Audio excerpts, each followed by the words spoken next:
Okay. So you're still doing your prison time. And, being a DC guy, from what I understand in prisons, there's the gang ties and so forth, but usually the cities kind of stick together, right? Exactly. How was your time in DC in prison with the DC crew? I mean, were there situations where there was wars and so forth that you guys had to deal with along the way?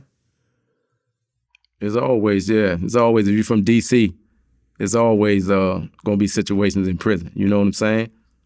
But, just like every state knows that they know how hard DC go. They don't want that shit. But if it comes, but it was situations, exactly, all the time. So yeah, that's what.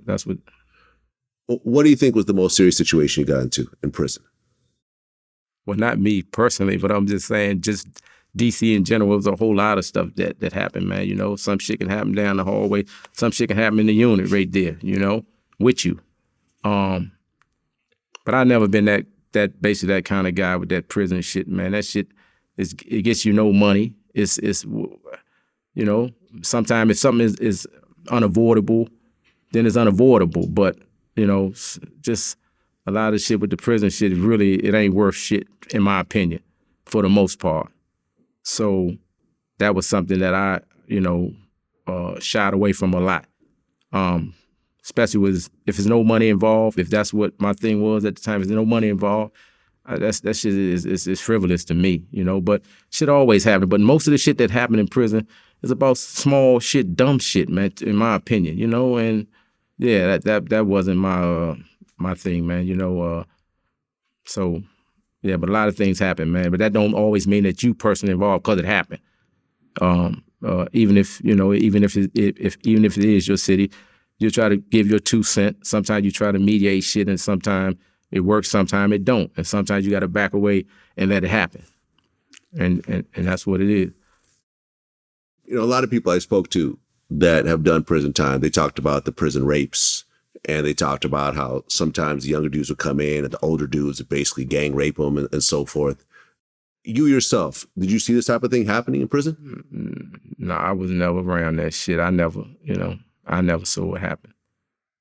I've heard of some shit happening, but I never, And most of my DC homies, man, we not gonna let that shit happen. Not to none of us, And sometimes not to others if we are present and we have, we see it or whatever. But I've heard some things, man, you know what I'm saying? But no, that shit is, I don't know much about none of that.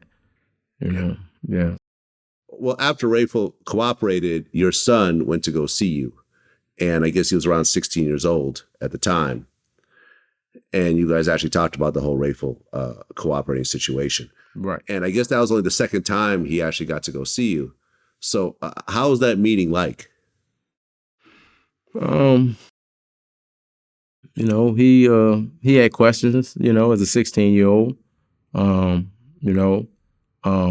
Rayful was somebody that he, really, looked at as, as a family member, you know what I'm saying? And it really affected him what he did and what the reverberations from it and the effect that had on him, a whole lot of people in our area.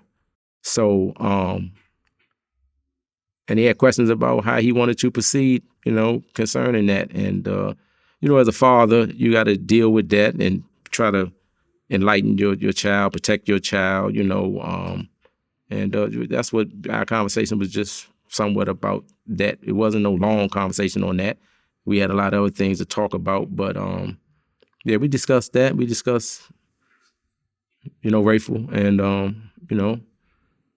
and we had to deal with dad's situation and his situation, growing up without his dad and growing up on the same block that I lived on. It just so many other situations that a young teenage boy deals with growing up. So not just, and then with him being Tony Lewis Jr., same name, same everything. So yeah, we discussed that shit briefly, and man, just got some pointers, and he got some knowledge on it, and yeah.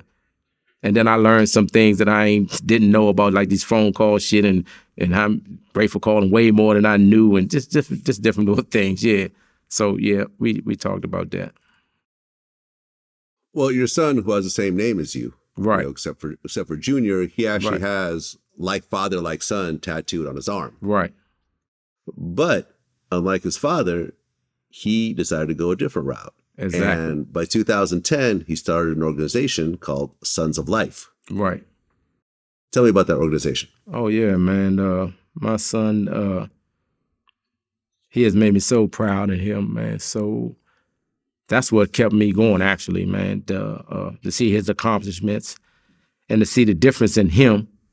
Not so much to see the difference in him and me, because as human beings and as men, we the same through and through. But to see his direction, which was different from mine, and to see how serious he was about his community, about his city of Washington, D.C., his commitment, to the younger people, and him taking my lesson of my criminal life and my incarceration and using that in a different way, man, you know what I'm saying, to affect change in our community, in our city.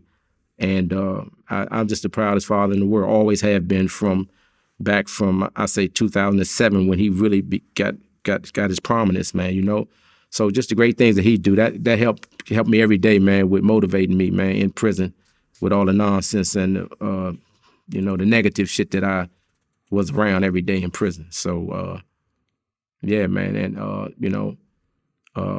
his Sons of Life, and now his nonprofit, or what he's a part of, a nonprofit, DC or Nothing, with the wonderful Miss Angel Gregorio, him and her, man, they just been so amazing to the young people and just returning citizens or former incarcerated people in our city. Yeah, man, just amazing, man. And now for me to be here and be a part of that and be a part of my son, it's my second life, man. I'm back, I'm back from the dead. So yeah, but it's all about my son, man. All about him.